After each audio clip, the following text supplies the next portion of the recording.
bildiğimiz botoksdu ama botokslar değil de, yani üzə gözə vurulan ucuz botokslardan söhbət getmir. Doktor, sidik qaçırmanın botoksla müalicəsi varmı? Əlbəttə ki, var.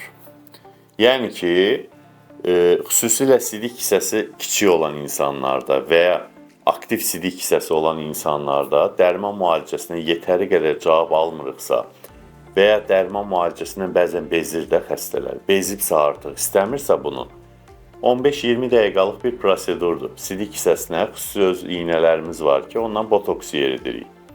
Yeritdikdən sonra da təqribən bir ay yarımda artıq cavab almağa başlayırıq və sidik hissəsi yetərli həcm qazanır, aktivlik itir, sidik qaçırma da ortadan qalxmış olur. Yəni, effektiv bir müalicə üsuludur.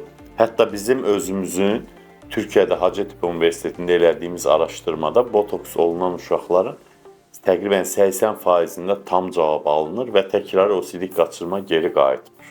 Bu bildiyimiz adi botoksdur.